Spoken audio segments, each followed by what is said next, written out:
రాష్ట్రంలో రేపటి నుంచి సన్నబియ్యం పంపిణీ స్కీమ్ మొదలు కానుంది. సూర్యాపేట జిల్లా హుజూర్ నగర్ నుంచి రేపు సన్నబియ్యం పథకం ప్రారంభించనున్నారు ముఖ్యమంత్రి రేవంత్ రెడ్డి.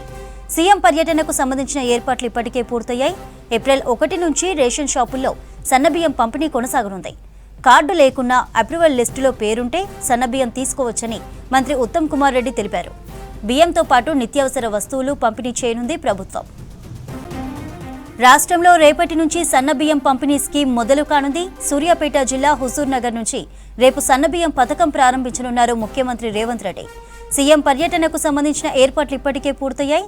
ఏప్రిల్ 1 నుంచి రేషన్ షాపుల్లో సన్నబియ్యం పంపిణీ కొనసాగనుంది. కార్డు లేకున్నా అప్రూవల్ లిస్టులో పేరుంటే సన్నబియ్యం తీసుకోవచ్చని మంత్రి ఉత్తమ్ కుమార్ రెడ్డి తెలిపారు. బియ్యంతో పాటు నిత్యావసర వస్తువులు పంపిణీ చేయనుంది ప్రభుత్వం. రాష్ట్రంలో రేపటి నుంచి సన్నబియ్యం పంపిణీ స్కీమ్ మొదలు కానుంది. సూర్యాపేట జిల్లా హుజూర్ నగర్ నుంచి రేపు సన్నబియ్యం పథకాన్ని ప్రారంభించనున్నారు ముఖ్యమంత్రి రేవంత్ రెడ్డి. సీఎం పర్యటనకు సంబంధించిన ఏర్పాట్లు ఇప్పటికే పూర్తయ్యాయి. ఏప్రిల్ 1 నుంచి రేషన్ షాపుల్లో సన్నబియ్యం పంపిణీ కొనసాగనుంది. కార్డు లేకున్నా అప్రూవల్ లిస్టులో పేరుంటే సన్నబియ్యం తీసుకోవచ్చని మంత్రి ఉత్తమ్ కుమార్ రెడ్డి తెలిపారు. బియ్యంతో పాటు నిత్యావసర వస్తువులు పంపిణీ చేయనుంది ప్రభుత్వం. సన్నబియ్యం పంపిణీకి సంబంధించిన అప్డేట్స్ అందించడానికి మా రిపోర్టర్ యాదగిరి లైవ్ లో ఉన్నారు. యాదగిరి, డీటెయిల్స్ ఏంటి? చంద్రిక, ఇప్పటి వరకు కూడా ఎక్కడ కూడా ఈ సన్నబియ్యం అనేది ఈ రేషన్ షాపుల ద్వారా ఎప్పుడు కూడా ఇవ్వలేదు. అయితే తెలంగాణలో మొదటిసారిగా ప్రజల కోసం సన్నబియ్యం ఇవ్వడానికి ప్రభుత్వం నిర్ణయించింది. అందులో భాగంగానే ఇక రేపు హుజురాబాద్ వేదికగా సీఎం రేవంత్ రెడ్డి ఈ సన్నబియ్య పంపిణీకి సంబంధించినటువంటి కార్యక్రమాన్ని ప్రారంభించబోతున్నారు. రేపు ఉగాది సందర్భంగా ఒక విధంగా చెప్పాలంటే మనకు ఈ ఉగాది పండగ కానుకగా ఇది సన్నబియ్యం అనేది చెప్పొచ్చు. రేపు హుజురాబాద్లో సీఎం రేవంత్ రెడ్డి ఈ సన్నబియ్య కార్యక్రమాన్ని ప్రారంభిస్తున్నారు. ఇక ఏప్రిల్ 1 నుంచి రాష్ట్ర వ్యాప్తంగా కూడా ఈ సన్నబియ్యం అనేది అందుబాటులోకి వస్తాయి. ఎక్కడైనా సరే ఈ రేషన్ కార్డు ఉన్న వాళ్ళు ఏ ప్రాంతంలో ఉన్నా సరే, హైదరాబాద్లో ఉన్నా, గ్రామీణ ప్రాంతాల్లో ఉన్నా, ఎక్కడున్నా కూడా ఈ సన్నబియ్యం తీసుకునే విధంగా ప్రభుత్వం వెసులుబాటు కల్పించింది. నిన్న సివిల్ సప్లై మంత్రి సివిల్ సప్లై ఉత్తమ్ కుమార్ రెడ్డి కూడా నిన్న దీని మీద ప్రత్యేకంగా ఒక మీడియా సమావేశం నిర్వహించారు. మీడియా సమావేశంలో దీనికి సంబంధించి ఇప్పటి వరకు కూడా, అంటే తను చాలా సీనియర్ మోస్ట్ పొలిటికల్ లీడర్ అయినప్పటికీ ఇప్పటి వరకు ఇట్లాంటి కార్యక్రమం ఎక్కడ కూడా నేను చూడలేదు అని చెప్పేసి నిన్న చెప్పడం జరిగింది. అయితే ఈ ప్రజల కోసం, పేద ప్రజల కోసం రకరకాల వివిధ సంక్షేమ పథకాలు అమలు చేస్తున్నప్పటికీ ఈ సన్నబియ్యము పంపిణీ అనేది, ఈ సన్నబియ్యం పథకం అనేది ఇది హిస్టారికల్గా మిగిలిపోతుంది. దేశవ్యాప్తంగా కూడా ఇప్పటి వరకు ఏ రాష్ట్రంలో కూడా ఇట్లాంటి కార్యక్రమం చేయలేదు. మొట్టమొదటిసారిగా తెలంగాణ ప్రభుత్వం, కాంగ్రెస్ ప్రభుత్వం ఇలాంటి కార్యక్రమానికి శ్రీకారం చుట్టింది. రేపు అఫీషియల్గా సీఎం రేవంత్ రెడ్డి ఈ ఏదైతే ఈ సన్నబియ్యం కార్యక్రమం ఉందో రేపు హుజూర్ నగర్లో ప్రారంభించబోతున్నారు. అయితే దీనికి సంబంధించి ఇప్పటి వరకు ఉన్నటువంటి కార్డులు చూస్తే మనకు రాష్ట్ర వ్యాప్తంగా కూడా 90 లక్షల కార్డులు ఉన్నాయి.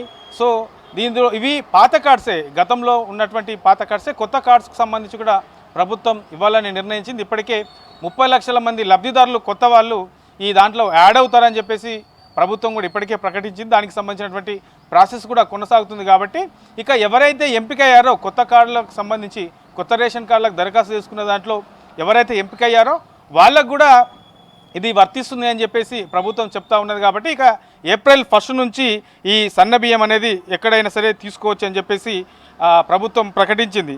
అయితే మొత్తం ఈ బెనిఫిషియర్సు, ఈ రేషన్ కార్డుల ద్వారా ఇప్పటివరకు ఉన్నటువంటి బెనిఫిషియర్సు 2.85 మంది బెనిఫిషియర్స్ ఉన్నారు. దీనికి మరో 30 లక్షల మంది బెనిఫిషియర్స్ యాడ్ అవుతారని చెప్పేసి ప్రభుత్వం భావిస్తుంది. మొత్తం ఈ 3 కోట్లకు పైగా ఈ బెనిఫిషియర్స్ రేషన్ కార్డు ద్వారా సన్నబియ్యం తీసుకోబోతున్నారు. ఏప్రిల్ 1 నుంచి ఎవరైతే ఈ అర్హులు ఉన్నారో అర్హులకు సంబంధించినటువంటి కార్డు ఉన్నదారులు ఎక్కడైనా సరే ఈ సన్నబియ్యం తీసుకోవచ్చు అనే విధంగా ప్రభుత్వం ఆల్రెడీ ఇప్పటికే దీనికి సంబంధించినటువంటి ప్రాసెస్ కూడా మొదలుపెట్టింది. అయితే ఇందులో మేజర్గా ఇప్పుడున్నటువంటి దాంట్లో కేవలం ఈ బియ్యమే ఇస్తున్నారు. సో ఇప్పుడున్న సిచ్యువేషన్లో చూస్తే మనకు దొడ్డు బియ్యం అనేవి ఇస్తున్నారు. కాబట్టి ఈ దొడ్డు బియ్యం అనేది చాలామంది కూడా ఈ రేషన్ కార్డు ద్వారా తీసుకెళ్తున్నారు. కానీ ఇవన్నీ వాళ్ళే వినియోగించుకోవట్లేదు, వాళ్ళు తినట్లేదు. ఇవి బ్లాక్ మార్కెట్లో మళ్ళీ తీసుకొని బ్లాక్ మార్కెట్లో అమ్ముకుంటున్నారు. సో దీనివల్ల ప్రభుత్వం ఏదైతే ఈ పథకం ద్వారా పేద ప్రజలకు బియ్యం పంపిణీ అనేది చేస్తుందో అది పూర్తి స్థాయిలో వినియోగించుకోలేకపోతున్నారు. బ్లాక్ మార్కెట్లో అమ్ముకోవడం కోసమే ఈ బియ్యం తీసుకుంటున్నారనే ప్రభుత్వం దీనికి సంబంధించి గుర్తించింది. కాబట్టి అందులో భాగంగానే ప్రభుత్వం చేపడుతున్న ప్రభుత్వం ఇచ్చే ఈ సన్నబియ్యం అనేవి ఎవరైతే తీసుకుంటారో లబ్ధిదారులు ఉంటారో వాళ్ళు తినే విధంగా వాళ్ళకు పడే విధంగా ఉండాలనేదే ప్రభుత్వ లక్ష్యం అని చెప్పేసి ఇప్పటికే ప్రభుత్వం ప్రకటించింది. అందులో భాగంగానే ఈ సన్నబియ్యం కార్యక్రమాన్ని రేపటి అఫీషియల్గా ప్రారంభిస్తున్నారు. ఇక ఇందులో ఒక్కొక్కటి ఇప్పుడున్న దాంట్లో ఒక సన్న బియ్యం మాత్రమే ఇస్తున్నారు కాబట్టి ఇక విడతల వారీగా క్రమక్రమంగా ఇందులో పప్పులు, తర్వాత చింతపండు, నూనె లాంటి కార్యక్రమాలు కూడా వీటిని కూడా ఇట్లాంటి వస్తువులు కూడా ఇస్తామని చెప్పేసి ప్రభుత్వం ఆల్రెడీ ప్రకటించింది. అన్ని కూడా విడతల వారీగా ఇవి పప్పులు అనేవి, తర్వాత నూనె గింజలు, నూనెలకు సంబంధించినటువంటివి కూడా ఇస్తామని చెప్పేసి ప్రభుత్వం ప్రకటించింది. అయితే వాస్తవానికి ఈ సన్న బియ్యంకి సంబంధించి రాష్ట్రంలో ఉన్నటువంటి లబ్ధిదారులకు తగినంత డిమాండ్కు ఈ సన్నబియ్యం మొదట్లో లేకుండే ప్రభుత్వం దీనికి సంబంధించి ఎవరైతే రైతులు ఉంటారో వరి సాగు చేసే రైతులకు సన్నబియ్యం సాగు చేసే విధంగా ప్రత్యేకంగా 500 బోనస్ ఇచ్చి ప్రోత్సహించి ఈ సన్నబియ్యం పండించే విధంగా ప్రభుత్వం ప్రోత్సహించింది. ఇక సన్నబియ్యం పండిన తర్వాత ఇప్పుడున్నటువంటి లబ్ధిదారులు ఎంతమంది ఉన్నారు ఏంటి దాన్ని దృష్టిలో పెట్టుకుని ఆ రకంగా పూర్తి స్థాయిలో ఇక రాష్ట్ర వ్యాప్తంగా కూడా ఇది ఏప్రిల్ 1 నుంచి ఈ సన్నబియ్యం కార్యక్రమం అనేది రాష్ట్ర వ్యాప్తంగా కూడా అమల్లోకి రాబోతుంది. చంద్ర, థ్యాంక్ యూ యాదగిరి.